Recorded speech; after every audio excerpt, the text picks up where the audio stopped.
Hey guys, I'm FatBuddyCat, and these are some of the good parts. If you're new to building motors, or you just want to seriously step up your mini bike game, here's a few parts you should be on the lookout for during your many salvage missions. Oh boy. This is a Jangdong JF-168. Basically, a Honda GX-160 clone. Customer brought it here, said it wasn't running. Here's the airbox. It's a good place to start. Or not start. The breather hose is showing some signs of age. It's also completely split on one side. I don't have to look too much further to notice that there's a spring missing. It's all coiled up down here. That goes to the governor, guys. That should be attached to the butterfly. That's also a problem. This has a throttle attached to it. This cable's frayed on the end. Last time it's going to get used, I'll take the throttle off, leave the cable attached. I'm pretty sure this muffler is junk. I've definitely seen better, and I probably have better laying around somewhere. In a corner. Under a toolbox. In the dark. Oh man. The spark plug is already rusted on the top. Be interesting to see what it looks like on the business end. And oh,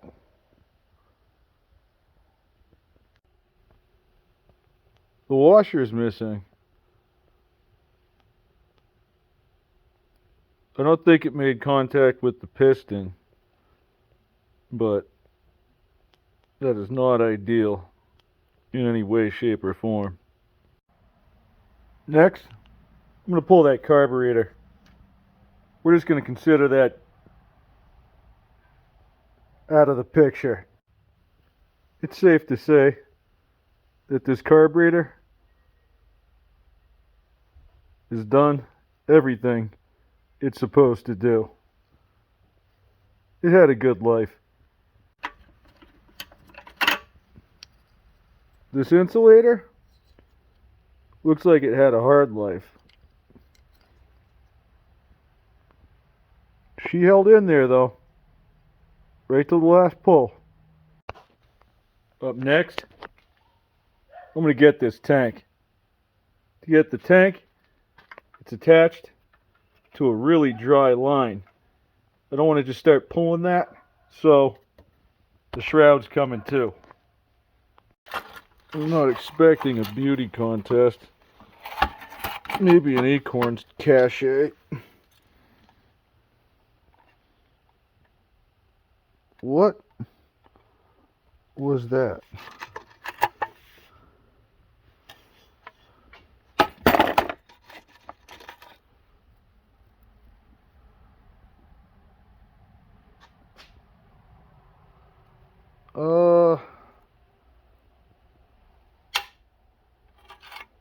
It's magnetic.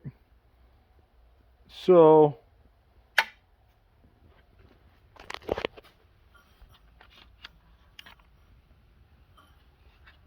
there it is. Oh, there's some of the fan too. So what happened here, the governor was not activated because of the spring, This thing was probably started and ran wide open. It blew the magnet, which got stuck up here in the coil. Looks like it damaged the wire going back to the kill switch.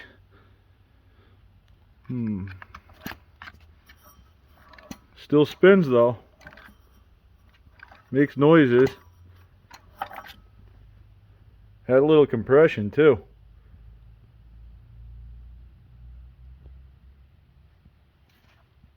Look at the gap here. They used a whole stack of business cards. And just as I expected, the block is garbage.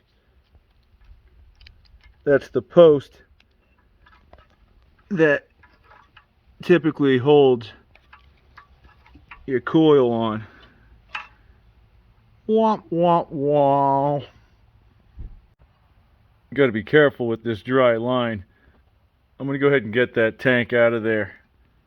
It looks like the fins on the head are okay. Righteous. That had to be the easiest flywheel removal ever. Just bent this up out of the way, cracked it with my hammer a few times.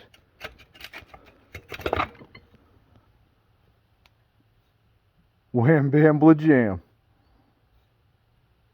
Not much of a win. Look at these mummified lightning bugs. Oh, there's the acorn. I knew we'd find at least one in here. We're running out of options pretty quick. Next, I think I'm going to drop the engine oil. The oil was very black, very thin, and there was about 4 ounces too much in the motor. I'm going to be harvesting the crankcase cover off of this motor, but I'm also going to take a look at this head.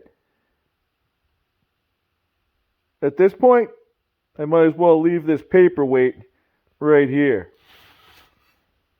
I'll take the valve cover off and get the valves to the side. I don't need those.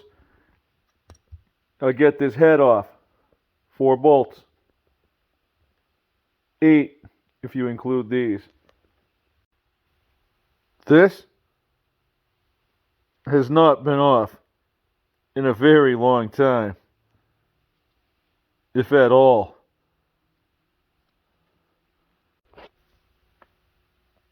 These head bolts were torqued way too tight. Probably from the factory. The lower head bolts have definitely experienced an extreme amount of heat. I have one more bolt that's holding this cooling shroud. When I take that off, the head will come with it. Well, I didn't find more acorns, but there's the rest of our fan. Not sure what that is next to it. Oh, nice. There's the missing wing nut off the air filter assembly. Wonder how long that was hung up in there. It took several blows with the rubber mallet to get this thing loose. But let's see what we got. Oh, that's a 14cc head, guys. Ooh, and that is a burnt exhaust valve.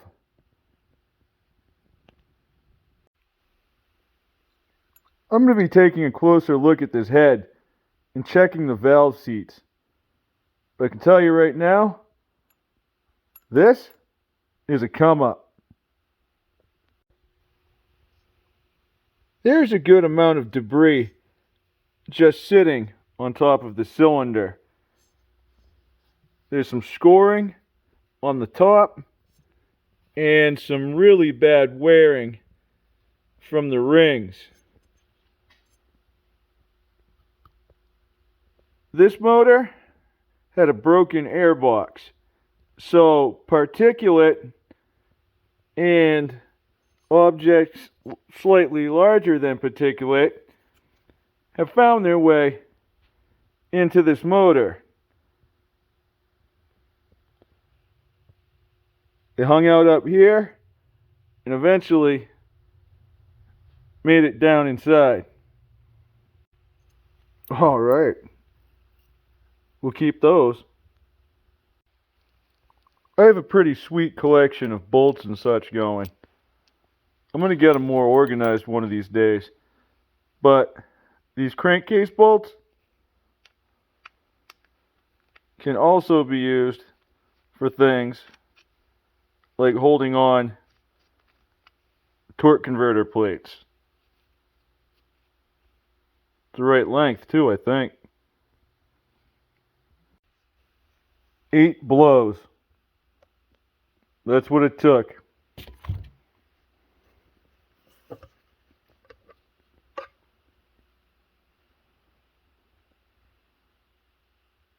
That actually doesn't look too bad. This could be another story. Nah, there's really nothing wrong with it on the inside. I still think they threw that governor spring over revved the motor and somehow the magnet on the flywheel made contact with the coil. That was the end of it. Otherwise, you could rehash the cylinder and run this block.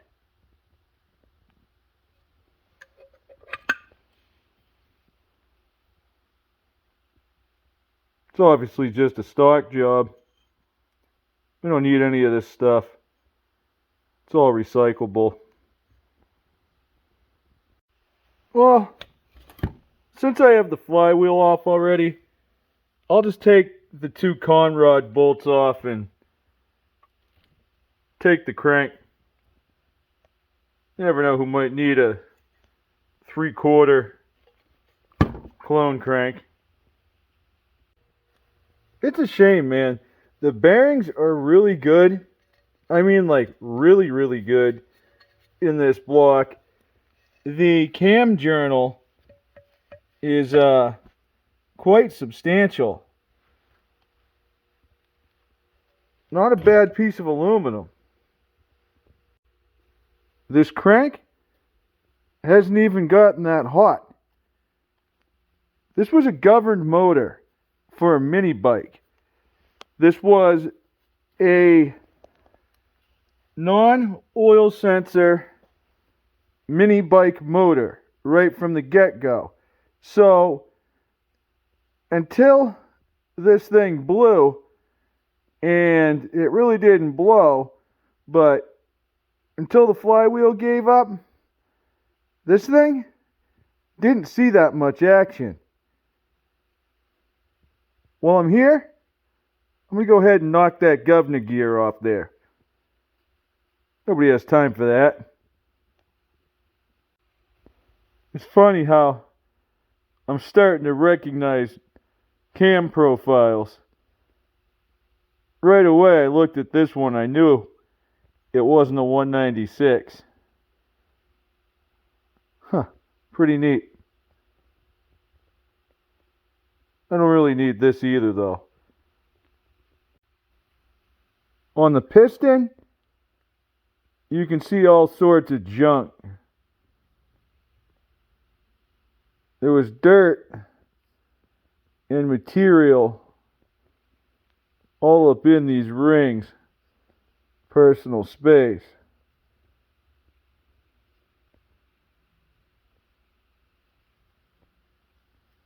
If you replace those,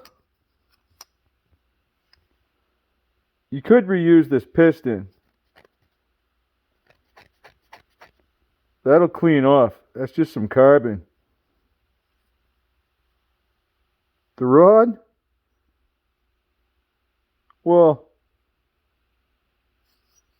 you're not supposed to. But if you had a broken one and another block that wasn't broken, you could switch them out. But for what it's worth, I'll put this and the flywheel down the end of the driveway. Somebody comes and picks that stuff up. I don't know who. But if it helps them out, it's good enough for me. Man, look at that little dimple up there. That's not from a rod. This thing was tossing some junk around inside. Oh.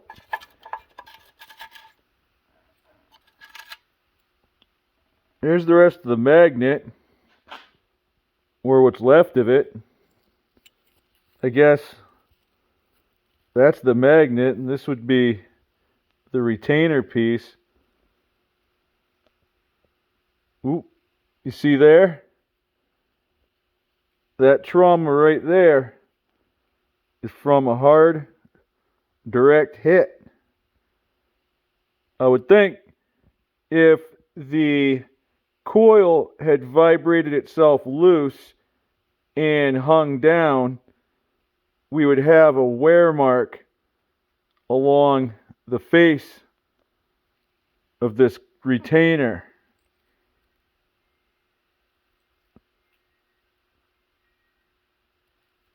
That's not the case. This thing let go at a high RPM.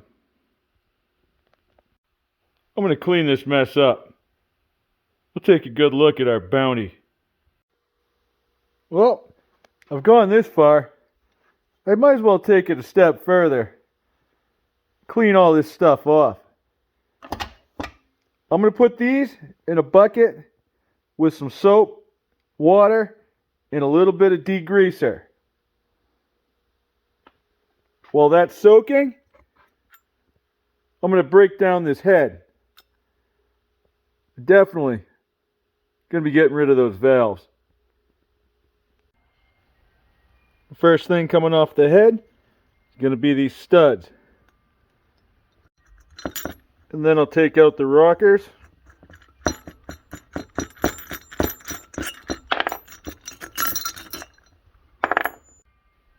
If you look at the exhaust stud on the left, you'll notice the first 5 or 6 threads are minged up pretty good.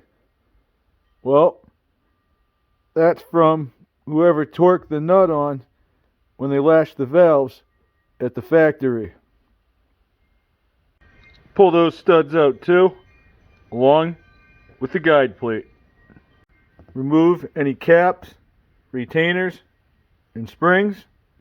I'm going to be sure to throw these old springs right in the trash. This is the third head I've pulled off a motor that didn't have an intake seal.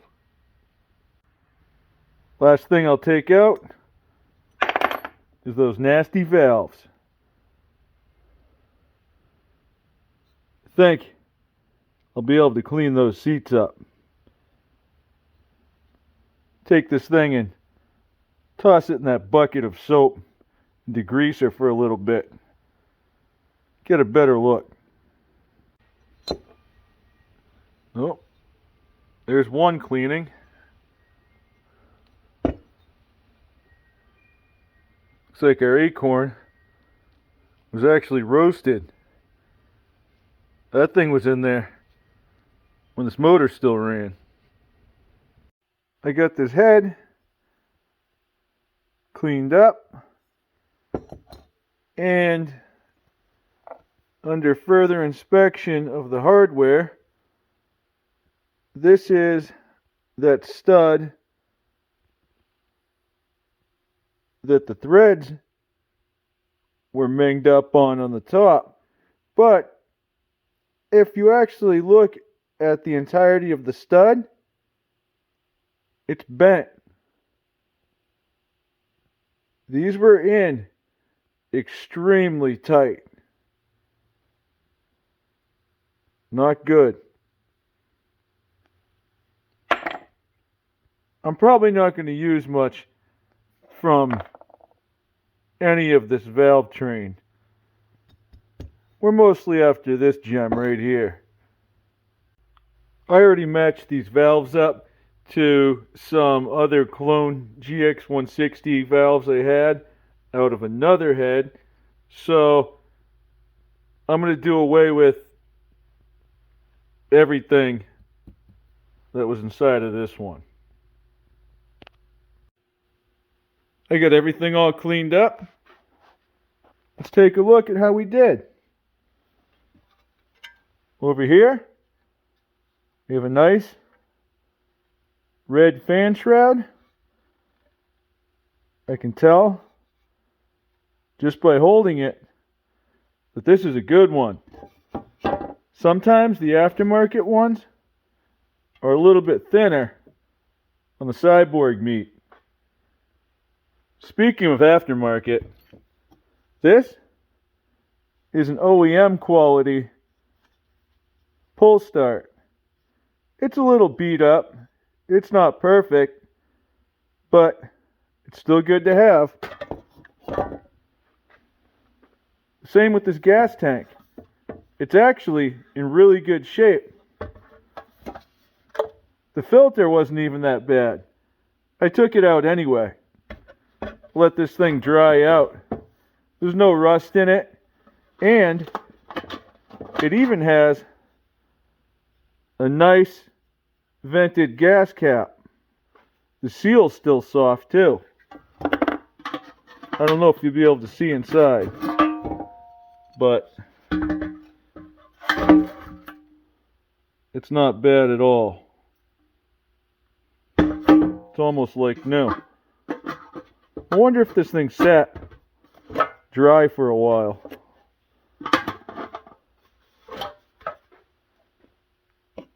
I kept the valve cover. It's actually in better shape than some of the ones that I have on my motors. Why not?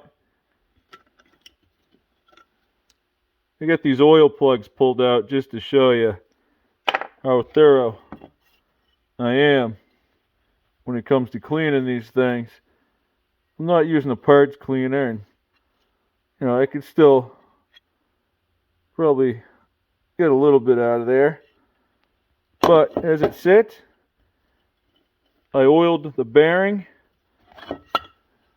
and now we have a basically like new condition crankcase cover. Could vent this one, or maybe if one breaks from a torque converter or something, strips out, you got a new one. Same thing with this bad boy. It's just a clone crank, guys. It's already got the governor gear pulled off it. It's ready to go. It's got good threads on it. It's got a good tapered side on it. Doesn't have much bluing on it, if any. And the rod journal doesn't look bad. This head, these probably put you back about $35.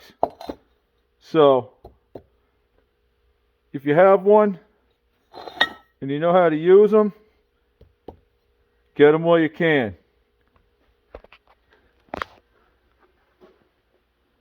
Not too bad. The theory that I've built off of today's conclusions is this.